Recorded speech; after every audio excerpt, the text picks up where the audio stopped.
You're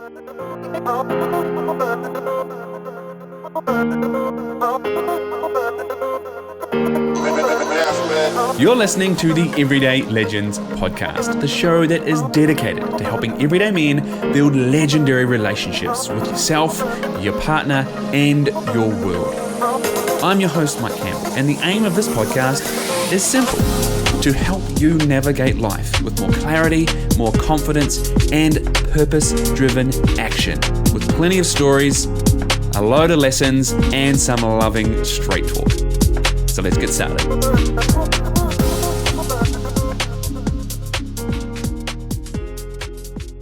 Hello and welcome to another episode of the Everyday Legends podcast. This is me, your host, Mike Campbell. And today I have for you a wonderful guest, Rosko Blake, or Rosko, a man that I met many years ago. We'll discuss this in the podcast, when he ended up putting me through what can only be described as, I think, probably one of the weirdest, maybe, certainly one of the most intense and challenging physical tests I've been through. And intense meaning it's timed too. It was literally just 2 minutes. It's something that I've thought about many times over those years. But that was simply what introduced me to Rosko. And then over the years, we have developed a relationship, a friendship, and a mutual admiration, I think, for each other. And one of the things that I see in him is this deep individual, deep in terms of his personality, in terms of his intelligence, and in terms of his approach to and connection to life. And one of the reasons I wanted to bring him on was because of his ability to translate, really intellectual and challenging information down to pragmatic, tangible, here, you can do this stuff. And where that comes to play for a lot of men, and one of the primary conversations that we get to in this podcast is about understanding the masculine, understanding ourselves, really. And, Ross has this beautiful concept of the 3 pillars of masculine transformation: consciousness, structure, and relaxation. And so he talks us through those and gives some real examples, not just for the dads out there, but there is a specific example about a shitty nappy and change table covered in crap and all this stuff. But real examples that we can actually take away and learn from. How does this stuff apply to me? What does that look like in my life? How am I showing up with, quote unquote, little boy energy? Really ineffective, leeching energy and validation and praise and acceptance and love from others, when I can actually self-source, self-generate, some of the terms that we get into, which you'll get when you dive into this podcast. He also gives us some really specific physical, tangible exercises that you can do. So make sure wherever you listen to this, you go and visit the show notes, and we'll get some links in there to some of the exercises, including the shaking one, which I have done myself, and strongly intend to have that as one of my ongoing practices. So this is podcast with Rosko Blake, a great individual, and some really beautiful stuff in here. As always, make sure you click like, subscribe, and download, access first, notifications, all that stuff when it comes to getting the podcast. And if you're a regular listener and you haven't given me a review yet, then this is me going, brother, help me out, hook me up. Please let me know your feedback. Jump over to Apple Podcasts and leave a review and a rating for us. Gives me that feedback, gets it in front of more men. That's how you can support me as I get this podcast out for you for free. This shit cost me money, actually. But I love it, of course. But that's huge help for me if you can give me that feedback and those words. Otherwise, hey, here's another dope episode. Enjoy the show. Rosko Blake, welcome to the Everyday Legends podcast. Thanks for having me, brother. Excited to be here. Very excited to have you here. Now, I was instantly brought to the moment that I met you, which was from Sydney, where I was living at the time with Nadia, my wife, not wife then. And we came down to Canberra to your facility and attended a workshop, essentially, about energy systems. But there's this one thing from that day that sticks out in my mind. Your smile probably says that you know what it was too. And it was this 2-minute burpee test, which was, I I loved it in the sense that I hated it, Mm, but I love what I learned about myself in that moment. It was very cool, and that has actually stayed with me because you asked me before this about coming on here, and that was something that I suppose in that moment, and then after that we started up conversation, and we have had over the years, and I've followed along in what you do, and that's what started essentially the journey for us coming to this conversation today. So I'm glad mm. that we could get here many years later. Yeah, that's unreal. Gosh, it'd be over 10 years. Okay. Yeah. Yeah, that sorry about that. that grounds Yeah. things. Okay, so Yeah. I've Yep. given, I mean, not too much away there, but where I want to Mm, go is, some of my audience may very well know you, some may not. So I want to kind of dive in to learn a bit about you. And where I'm going to hit you on that is this question, and that is, who is Rosko Blake? hmm. Well, I feel pretty called to firstly say that I'm a father just because of the weight of that. Mm-hmm. So I'm a father of 3 sons, one's 6, 4, and recently turned 1. So, but that's not who I am. I mean, that's the big responsibility piece. But Mm. I am a seeker of freedom, at my core essence.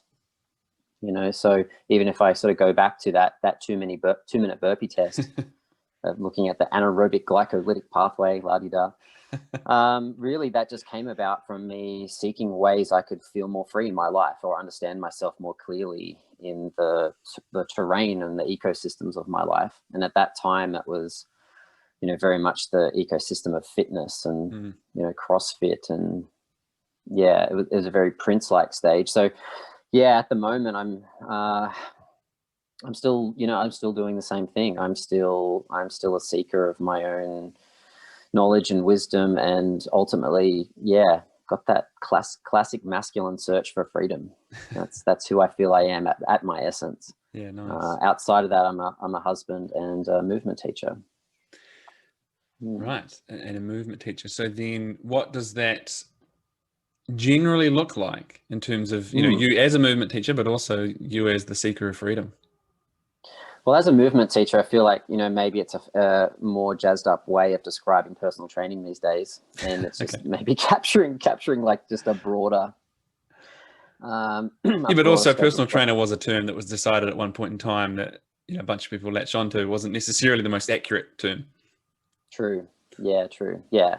Yeah, it was good at the time for a little while, but it had a short life. Yeah. Yeah. So movement teaching for me just helps me, in a way, just give myself permission to teach breath work and to teach meditation and sexuality and bring in some of the other holistic pieces like life coaching and nutrition and, Mm-hmm. So what was the second part to that question? And then what does that look like in terms of a seeker of freedom? Yeah, well, I mean, very classically in movement, I guess it's quite evident when you're stiff and tight.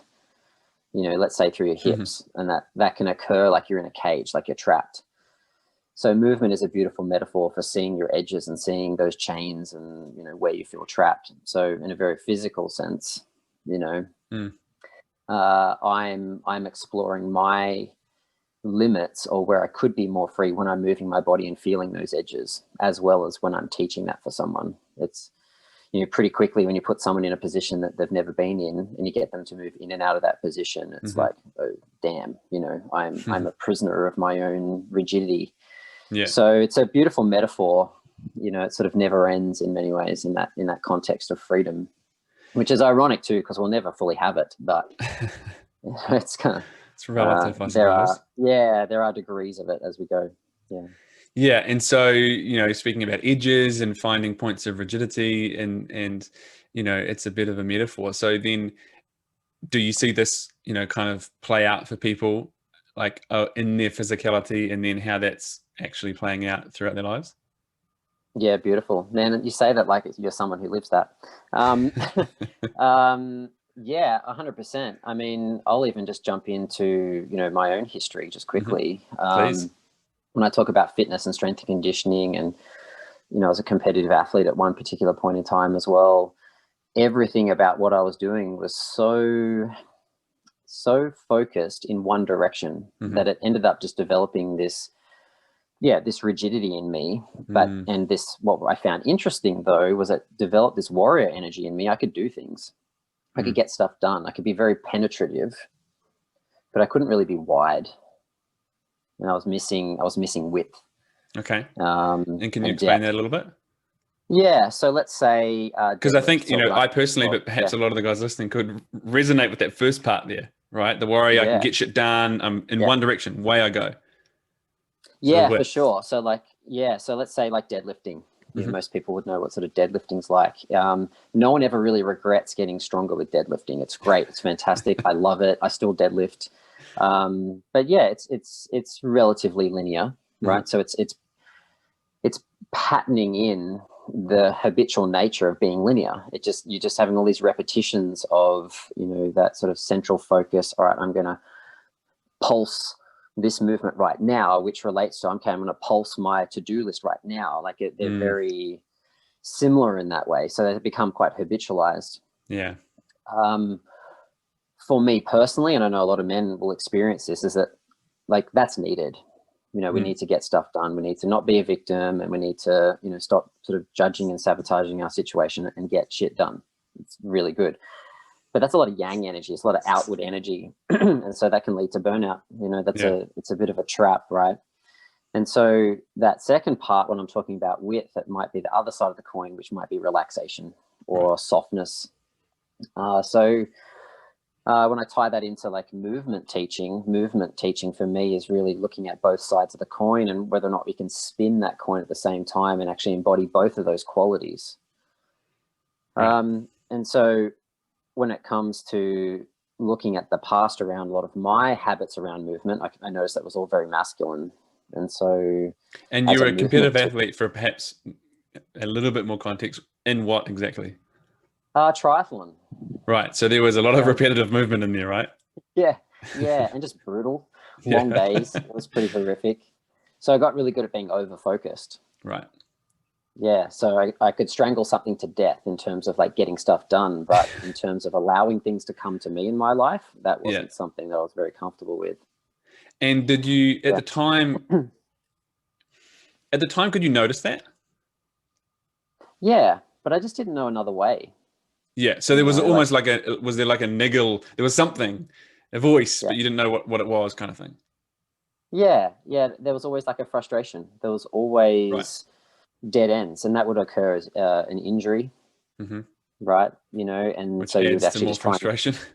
You just try and train harder, or like you put on a couple of kilos, so you diet harder. Like you'd just beat that horse again because it worked previously.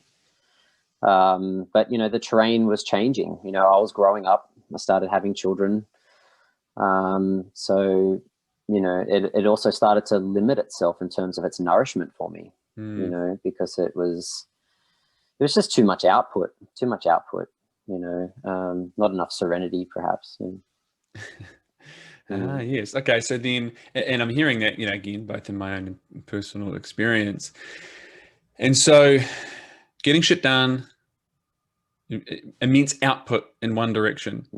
And okay, so what's wrong with that? Yeah, I'm good at that. I get shit done. It allows me to, you know, progress in life, right? So what? Yeah. Well, I'm going to jump straight into fatherhood, because that skill, right? That capacity to get shit done is fantastic when you have to make like a late night run to the supermarket to get some nappies because there's poo being smeared all over the change table and you know, your partner's really tired, so you need to be the one that just gets out there and gets something done. And but you know, when that child wakes up in the middle of the night, you know, the only penetrative energy you can use right there is getting out of bed. The moment that you turn up to their cot, you need to be wide again, you need to be soft, you need to be loving, you need to have those arms open and relaxed and breathing deeper in your body. There needs to be some other quality or some other tool available in order to actually win in that game as well. Right? So winning can look different. Yeah. Like winning can look surrendered or accepted or wider is the term that I've come to sort of I've come to sit with. Yeah. And again, when you can't do that, Like that's also very frustrating, because Yeah. you'll attempt to use that tool. You try to be helpful. You try and fix things. You try and come up with a plan, but it's an environment where that doesn't land the same. So that's a very Yes. amplified version of it, but it could happen in any workplace or any relationship. Yeah. I mean, and one of the terms that you just said there was, trying to fix things. I'm trying. And I Yeah. mean, boom, instantly I'm like, whew, I've been there, but man, I've heard that a lot, when there's this need to fix something. Yeah. But also behind it, like buried in there, and sometimes very buried, sometimes super obvious, this desire to help and support and maybe take someone's pain or discomfort away. And that word that you've used a couple of times, the frustration that comes in there, but I'm trying to do the thing. Right. And so, what I'm getting here is, well, maybe there is another way to do the thing. So, and you also use the term penetrative energy, right? So that can only do so much. So can you kind of explore that a little bit for us, and then maybe what, the other way is in terms of that width? Yeah, well, For an individual, right? Because you obviously gave that beautiful example of the shit smeared all over the change table. Oh gosh, yeah. We both nod knowingly. Oh man, yeah. Yeah, look, I feel like deep down as men, we really want to help. That term toxic masculinity and around, don't fix me, don't fix me. Really, like what's behind that energy is our desire to help. Like we want to love well, we want to be of service. I believe that all men have that in there. And when we can't use our attention and our penetrative energy in a way that's helpful, we feel pretty emasculated. So yeah, frustration snowballs. Like it just, when we're not being of service, when we're not able to use that tool that we've sharpened, that frustration, though, the term that I sit with is that the frustration is actually a type of collapse. And for me, what I notice in myself and a lot of other men is that when that frustration comes in and we're trying to use that penetrative energy all the time, we're trying to move forward, we're trying to stand up, get erect and move forward and get a job done. That frustration is actually our feminine quality. Okay. Right? And so that feminine quality actually drains us of energy because it changes our hormonal pathway, it changes our clarity. All of a sudden we're not clear. And so it just sets up this snowball of not really helping at all. You said it before, I'm trying to help. And that there in itself is awry. I mean, think back to what Yoda said in Empire Strikes Back to Luke. It's like, do or do not, there is no try, And so like when we're in that try, I'm trying, well, we're actually going into our own frustration, our own feminine, our own chaos, and we're actually of less use in that moment. Not that there's anything wrong with the feminine, but when it turns up in that way of collapse, of frustration, maybe a bit of anger, it changes the feeling in the room, and that's actually just not good leadership, or that's just not maybe what's needed. Yeah. There's more that we could be bringing to that. Yeah, and so what I'm getting there as well is there's, I'm becoming a victim of my frustration and manifesting that versus doing something, right? Versus trying, or shifting mode, like widening into a different kind of approach: surrender, support, feel, empathize, something like that. Does that sound accurate? Yeah, absolutely. Yeah, absolutely. And so when we're in that situation, we want to come up with an idea, something to do, a structure of some kind. That's quite classic masculine pieces that we have evident there. The consciousness to kind of see what's happening.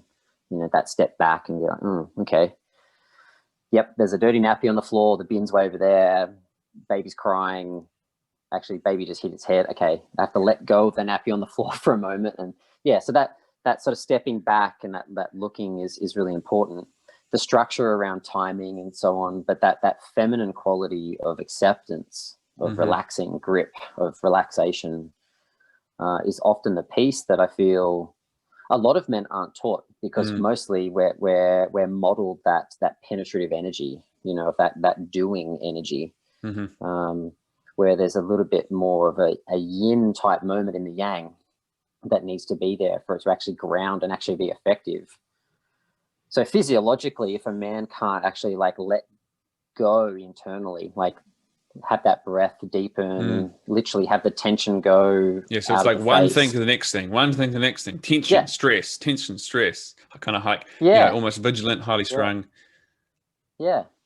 Yeah. Yeah. Absolutely. Yeah. So that that tension is like, and we builds up a lot of energy, and we can't contain it. So Yeah. it comes out. It comes out in frustration, particularly at a point in time where we kick our toe, or we drop some, drop a, something, whatever the that response is. seems to Yeah. potentially outweigh with the thing that caused it. Yeah. Because So just kind of there was filling a lot of up. backup behind it almost. Yeah, and I see it like sort of like energetically, like talking about energy systems earlier. It's like our own energy system just gets so full, Right. right? There's no emptiness Mm. for the spaciousness to arise. So And what I so geek out when on, you yeah, say spaciousness, what do you mean? just like spaciousness, like time between thoughts could be one way of saying it. Yeah. It could be like space within the inhale and the exhale. Um, So uh, almost like yeah, moments of peace. yeah, moments of peace, just And I'm clarity, saying that stillness, in quiet. recognition too, from being, Mm. almost in the contrast of holding all that tension. Yeah, cool. Yeah, yeah, just like woosah, like exhale. Yeah. But I guess what I geek out on is like, yeah, physiologically, like Hmm. how deep can that spaciousness be there? Right. Not just in thoughts, or not just in breath, or not just in having that moment of peace, but of being like so aware of yourself that you're doing it, and that you can actually change before it takes you over. I feel like Right. that's the beautiful piece, because we can't, like, the terrain can change at a moment's notice. So if there's any backing up of that energy, if there's any of that sort of over fullness and no emptiness, no spaciousness at all, like even our consciousness and our awareness isn't there. So we're actually, like, as men, being thrown into our feminine at a point in time where we actually need to be in our masculine probably the most, particularly when we're talking about, like, leading children, because they're the ultimate representation of the feminine, the constant change. So Yes. Yeah. No, I've been learning that myself. And, mm, I was reflecting earlier on, like it's the dance, and it's learning this whole new way of being, and within myself, and then in our relationship, and earlier on, it's all changing, right? Like you set up one way, hey, let's do this, it changes the next day or week. But, always. I think Nads and I are getting closer to at least communicating and figuring out when, who's doing what, etc. But earlier on, there was a couple of days there where maybe something Nards needed to do something, head out, whatever. I'm like, cool. I'm kind of working, but okay, I'll do. Yeah, sweet. I'll look after Kaya. But in my head, I've got to do ABC. I've got to do those things. So as long as she's asleep, it's good. And then what happens? Well, she didn't want to sleep, and so Yeah. I was just in this turmoil of Yeah. like, but I've got to do this thing, and I just knew, man, I need to be present for this child right now. And the first time that came about 30 minutes after and all the frustration, Yeah. right? And then I sat and reflected on it, and I realized, God, I know this stuff intellectually, but here is a whole different challenge right here. And this is a person that I cannot reason with, right? But it really forced me to sit down and go, oh, there's, these modes that I know about, there's a different invitation. Yeah. That being tense right now is not going to get you to sleep so I can go and do my things, right? That's not the answer right now. It was that spaciousness, that letting go, that surrendering, essentially, that not necessarily allowed her to, let's say in this example, fall asleep, but certainly created a different space, a different moment. Yeah. Yeah. And I feel pretty compelled to share, like, the urgency, like when we've got that tension building up, and Yeah. we're still got urgency with all the pieces we want to do. That's actually boy psychology. That's the little boy in us, urgency and performance, of being across everything. The mature aspect of us is actually able to, like, prioritize and make things more simple and actually practical, like really grounded and practical. I And so, think actually, for like following the speed of the feminine too, like following yeah. the speed of children, or following the speed of feminine identified beings, that might be more in flow when we can't control it. So I feel like that urgency piece is actually a really important piece to look at with that inner boy. If any men want to explore that, I feel it's a very powerful piece. Yeah. Yeah. So then what does that look like? Oh shit, Mm, okay, I recognize there's, because I'm so in it. That's part of the challenge, right? I'm so in it that I can't see. As you said, there's not the width. It's so narrow. So mm, maybe there's a recognition of, an urgency, a frustration, and trying to control something that is seemingly not in my control right now. mm, What do you suggest is, like, they might be able to now go, I heard Rosko talking about it's that boy psychology. What's the mm. kind of the next steps for me there? Well, firstly, I'll say innovation. Innovation is ultimately the calling or the invitation in that moment. Like when you're being urgent and you're in let's call it boy psychology for a moment. Ultimately, where we'd want to get to there is being innovative. But the piece that links those two together, like every person's going to have a different cue. Some Hmm. people might become aware that they're starting to slip into that urgency and that sort of over controlling, tense, do mode with tension in their jaw, or they may notice that their breath is short, or their knees might lock out, or there might be some body tell. Mm. Outside of that, figuring out a way to actually dissipate that energy, or actually empty out or soften, often with, maybe physically taking a step backwards, right? Physically taking a step backwards Hmm. and actually lifting the chest up and taking a breath. It's kind of like old school military leadership type stuff, but it works. It's Mm. like, give yourself a new perspective, dude. It's like, because you're so in it, Yeah. physically you're in it, leaning forward, kind of strangling it to death. If you actually just take your hands off and sit back and look up, and literally lifting the chest up actually creates a little bit more space to breathe and look around the room and be like, oh, actually, I'm not under threat right now. Yeah. I'm safe. I don't have to be pushing so hard right now. I do actually have time on my hands, and then respond to the moment from there. Yeah. I feel is So probably the creating that key little thing. bit of space. And in that Yeah, space, we can potentially bring some clarity, or at least invite yeah, it in. But some yeah, questions. Whereas without the space, with all the tension yeah, and the urgency, there isn't room for even a question. Is this important right yeah. now? Is this the most effective thing for me? Yeah, it's classic physics. Like, Yeah. two things can't occupy the same space. Mm. Yeah. So yeah, you have to create some sort of differential or change. And I say this like it's easy. It's not. When you're in it, you're in it. And Yeah. sometimes you actually just need to be in it too. That's okay. Um, you know, but there's microcycles and macro cycles of this. There's that in the moment, but then Mm. you could be cultivating this in a more macro cycle way too, with just some daily practices that help tether you to spaciousness or help you anchor into some kind of groundedness, because we can't just expect to have this stuff there. Like, we weren't Mm. really modeled this, as Mm. men. We've got some pretty shitty modeling in our systems, in our nervous systems. So Yeah. we need to take ownership of that and upload some new software, some new ways of being. Yeah. So Mm, yeah, right. We're all running the very first version of the iPhone, maybe. Um, or not even, totally. right? Yeah. so Yeah.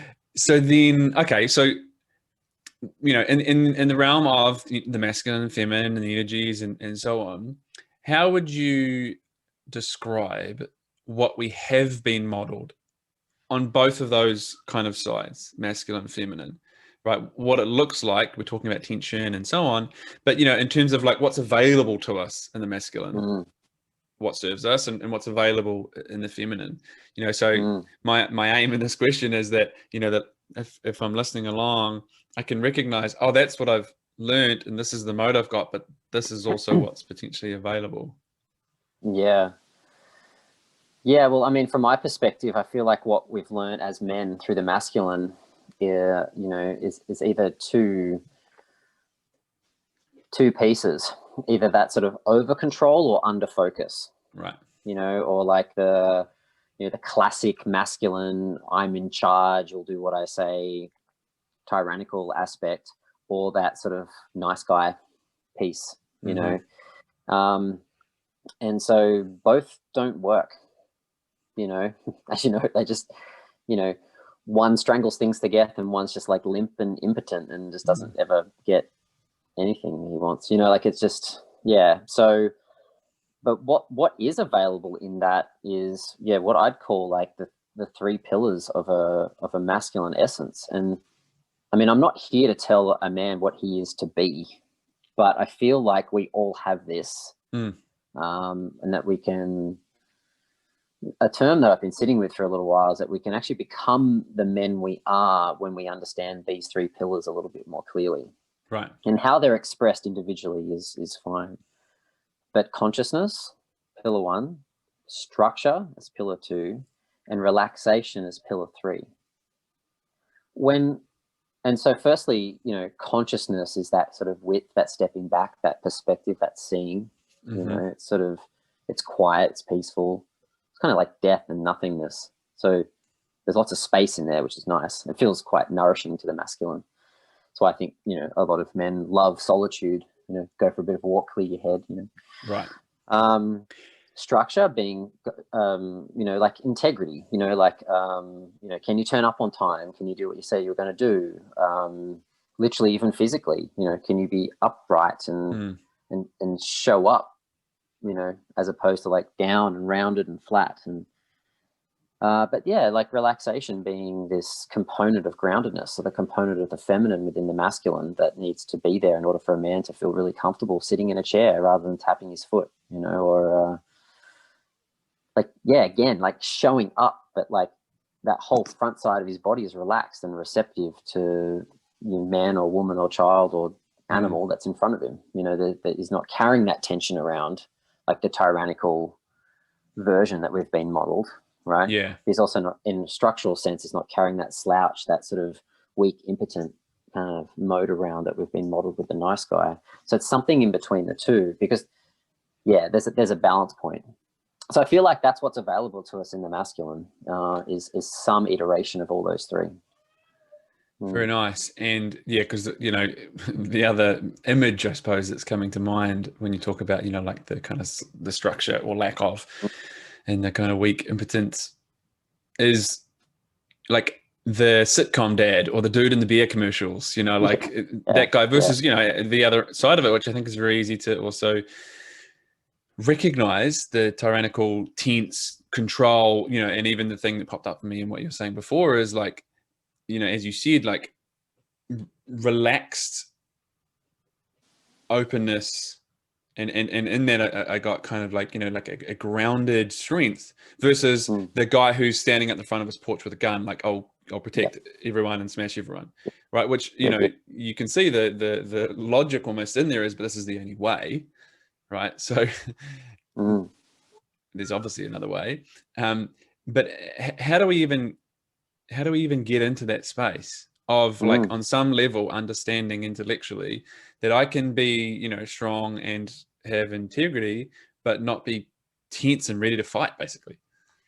Yeah. I mean, the first thing that comes to mind is really discovering personally, like the limitations of either one of the, like the nice guy or the tyrannical on the porch guy with the gun, and seeing how that actually has blown your life up. I feel like that's a really good piece. Unfortunately, yeah. And look, so actually like facing the costs and consequences, like where does this not work for me? Yeah, And it's owning it. blown up in my face. Okay, yeah, owning it, having some ownership. Like, okay, I tried that on, having some forgiveness and being like, okay, cool. Well, let's try on something else. Yeah. I guess what's tricky about it, there isn't much modeling around, like we're here on this little podcast. I'd offer like modeling that, but it's not like a big Hollywood blockbuster that's modeling that, so really a man needs to seek it out in smaller communities, and he actually needs to get belly to belly with other men and have it reflected back to him. I feel is the way, like in brotherhood and mateship and friendship and just genuine authenticity. Those conversations, here you go, those conversations that go beyond the beers, right? And it's just other than that, I don't really have an answer. That there has to be that sort of drive in the man, that belief in himself, and the belief from his brothers and sisters around him, really, to sort of uncover it, because there isn't, and I don't think there should be an exact model for it, because that to me says it's actually more accurate. You know, you're not trying on Yeah. a suit.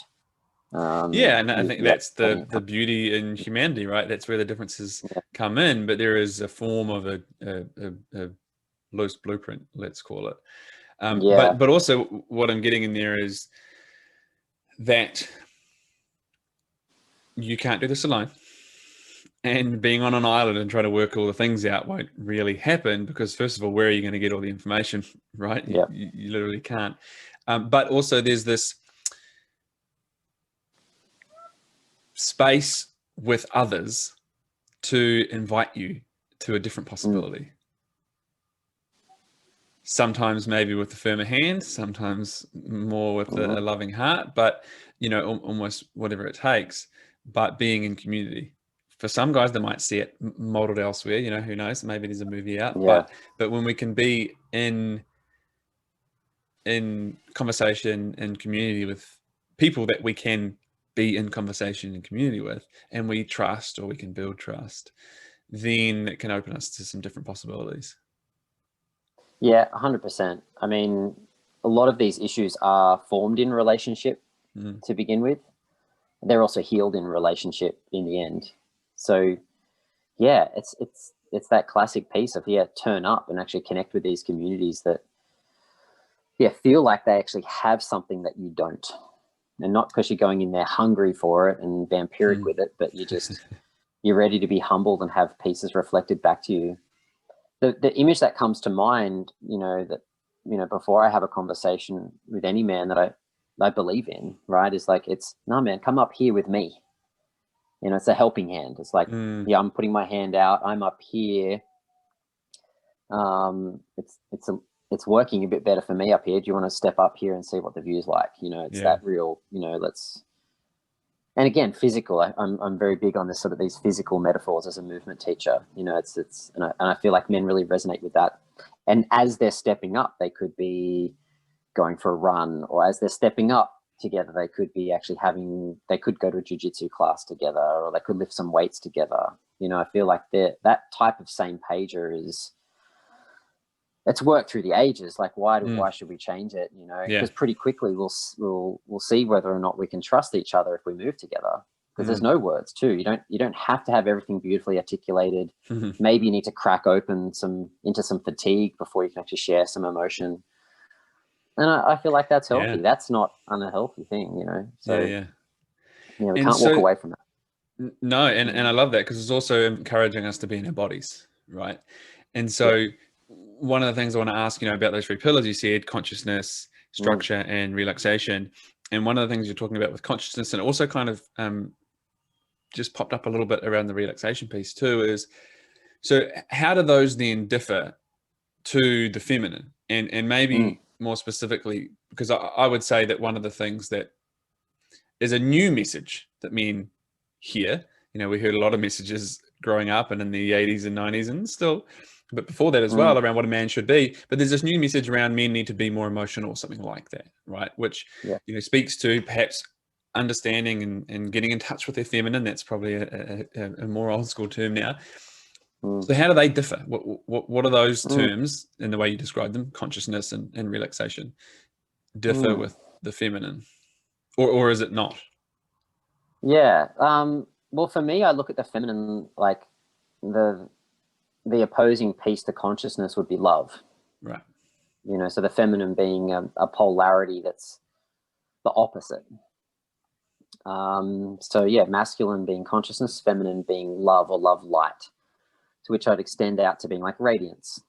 Right. So love, radiance, and acceptance. Okay, so if you look at like a feminine quality, if you take sex, for example, like a woman receiving a man, she has to accept him in. So there's a lot of acceptance within the feminine energy.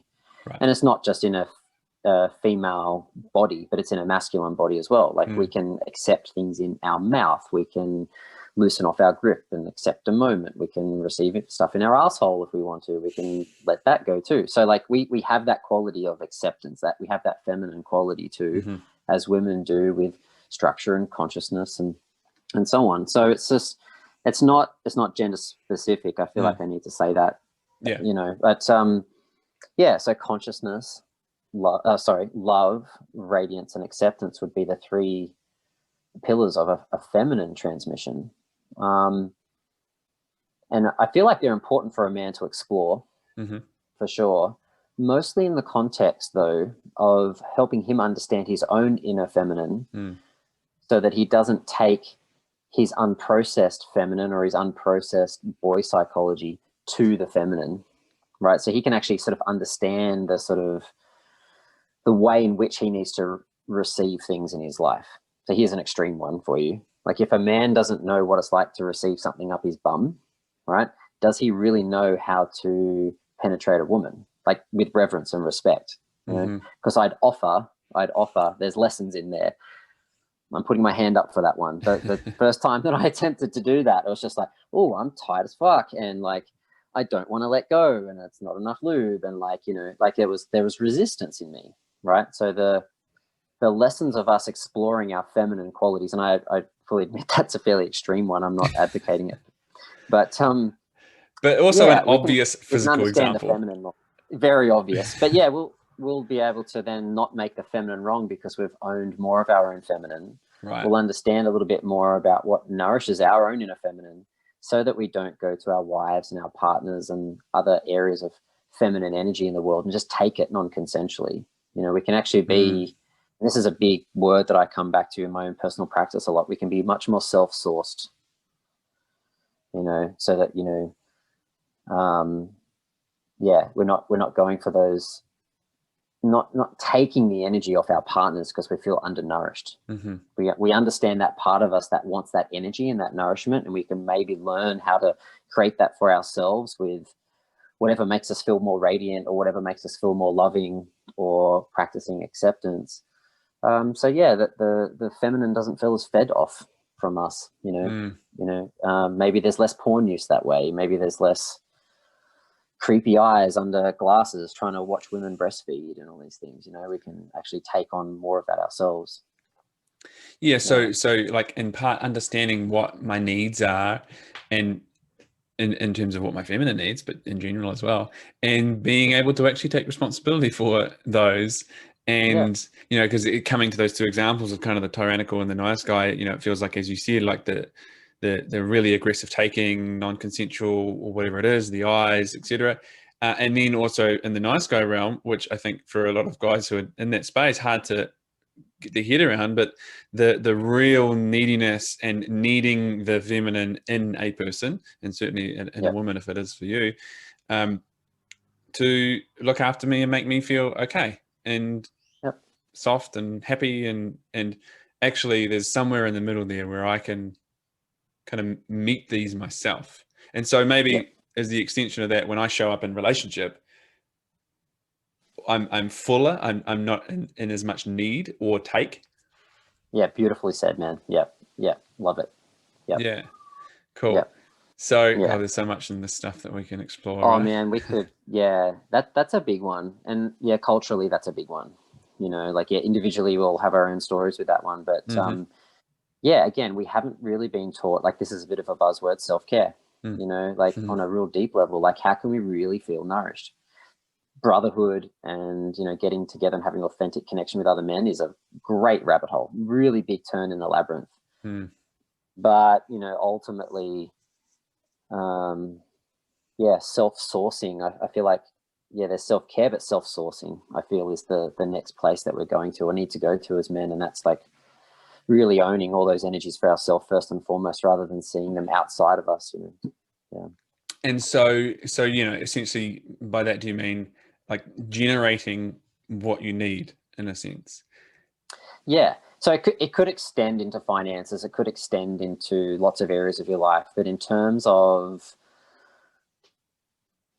okay, so a man might be really desiring some touch, you know, it occurs to him as horniness, right? But actually, he might just need to put a little bit of coconut oil on his hands and massage his face in the shower and just be like, oh, actually, that feels really good. Okay, cool. I've just sourced my own nourishment. I've sourced my own touch. You know, I've been able to fill my cup up a little bit, first and foremost myself. yeah, otherwise it just gets a bit leaky, a bit seedy, you know. And then would you say that this is different to being self-reliant? That's a good question. And the reason I Self-reliant, ask is because yeah. I see often this desire in men to quote unquote be self-reliant, but at the same time, it feels like there's a misunderstanding or maybe a misinterpretation of Mm. that. Like I need to do everything. Yeah, the man becomes the island kind of thing. Yeah. Um, yeah, it's interesting. I haven't really reflected on that word, but yeah, reliant, you know, um, uh, yeah, yeah. Look, for me at least, initially, I'll actually reflect on that one a little bit more. But for me, like self-sourcing is, it brings in co-creation as well. So there's the sort of humility, vulnerability, courage piece to actually sort of reach out and say, hey, I need some support with this as well. Mm. Whereas currently right now, the self-reliant piece might create a little bit of that rigid stubbornness potentially if interpreted that way. I Mm. feel like it could. Mm. I'm not Yeah. 100% on that, but from an embodiment perspective, from a movement perspective, self-generative, you know, like bioenergetic, like actually sort of seeing your body as the thing that could be providing you with what you need, and then maybe co-creating with another body or another piece from there. I feel is maybe that's maybe there's a bit more reciprocity in that for me than if Yeah, it's right. just no, I'm taking this all on myself, and like, you know, it's both. It's always both. You know, you need those parts in your life where you can rely on yourself. That's a really Yeah, healthy trait. absolutely. But if it's that alone, that might sort of bring through some of that old paradigm thinking. Yeah, yeah. So would that be potentially one of those areas in which, you know, we can fall into that black or white, right? So that Yeah. maybe that ineffective manifestation of the masculine, which is self-reliant. No one can help me. I got to sort everything Mm. out. You know, but actually, there's like a deep down knowing that, of course, I need other people because I want Yeah. other people. And Yeah. so there's some gray, some nuance in there. And Mm. I also like that, you know, that next term that you use, which is self-generating. I feel like that is Mm. an invitation to ownership as well. But that doesn't Yes. necessarily mean I must own and do everything myself. Yeah. Yeah. And then 100%. Yeah. sorry, and then one of the things that I do want to ask about, and it feels like it brings all this together, and there's a term as well in there that you just used, and around movement Mm. and embodiment. And there was an exercise that you offered up to me just recently, which I went through. And so I'd love you to talk us through it, which I know sounds hard because it's a physical thing to do, but like, what is it? A shaking exercise, right? So can you kind of take us through what it is? It doesn't need the full description of what it is, and we can put the link to your video in Mm. the description of this podcast. But like, what, on a broader sense, what am I doing Mm. when I do that, and kind of what is happening for me? Mm. Well, the other word that I would use to describe is it's just something that brings about wakefulness. So bioenergetics is really just looking at your biology, Mm-hmm. and the energetics that you have available to you in your body. So it comes back to that sort of self-generative, self-sourcing piece. Right. So let's say someone listens to this and like, yeah, cool, the 3 pillars of masculine transmission. I'm going to sharpen my consciousness. I'm going to work on structure and integrity, and I'm going to cultivate relaxation, and I'm going to be a transmission of masculine capacity and essence. Cool. How long can you hold that pose for? Well, it's completely dependent on the energy that sits behind it. Right. And the energy that sits behind it is your wakefulness. So anything from like deep breathing to like going for a run that doesn't completely fatigue you, to like punching a bag, to like slapping yourself on the face, having a cold shower, to being out in nature, anything that just like gets you up, man, you know, it's just like, whoo, okay, I'm alive, is essentially a bioenergetic that promotes wakefulness, that helps drive those pillars or whatever it is you're wanting to do in your life. Mm-hmm. But shaking itself is really just like rattling energy out of stagnant areas in your body. Let's say you've got like a tight muscle. Well, that tight muscle could be trapping a bunch of energy that could be used for cognition. You know, could be used for your legs to go somewhere. So giving it a shake and a bit of a rattle actually re-releases that energy back out into the system. But it doesn't just happen within, you know, a tight muscle. It happens right through the fascial system, happens in cells, happens right down in the bones where some of the most dense energy exists in the body. So like right down in the bone marrow, what's sitting there in the bone marrow actually gets used to make semen for men. And it takes 30 days. Like you eat an apple, it takes 30 days for that apple to turn up in your semen, right? So it goes through all these different layers, almost like, you know, filters on a mountain with water. You know, it goes through some light soil and then some mud and then some granite and then, you know, pops out in the stream. So it takes time. And so it's very energy intensive to get to that point. Right. So the Chinese would call it Jing energy. It's like the densest energy in the body. And so when you shake your body, like literally just like any kind of shaking really, but like anything that's quite jolting on the bones with a decent amount of time, actually starts to re-release that energy back out into the system.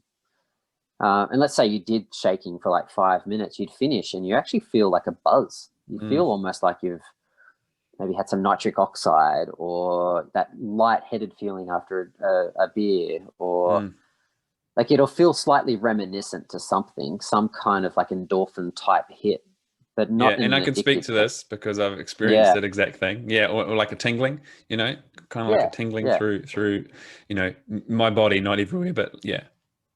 Yeah. And so that's just like the residual movement, really. That's all that's happening. I say this word energy and that can sound kind of woo-woo, but really it's just movement. Yeah. It's just the cells are still moving, they're vibrating. And from a movement perspective, like movement is actually a little bit of an antithesis to depression. So like it's almost like an opposite. So when you do this, it's really hard to then be a victim. It's really hard then to sabotage your behaviors. It's really hard to feel anything but fullness, like a really like it's emptiness, but you feel full. Like it's something I took from Paul Chek many years ago. Is emptiness creates fullness. And so it's a form of, I say bioenergetics, but really it's just it's making you just more available to life. You know, let's say you're dog tired, you come home from work, you're standing at that front door, you're about to cross the threshold, and you're like, oh, you know, you got all this stuff you still got to do. Maybe you've got kids, and you know you can feel that weight. Well, you just, you know, shake it out for a couple of minutes, not even, you know, maybe just 5 breaths of shaking, and it changes your state. You know, you don't need to have a beer or a joint or jerk off or rage at someone or abuse someone to get your fill of energy. You could actually just take it on yourself and turn up being more open and spacious, to come back to where we started, you know. Yeah. Beautiful.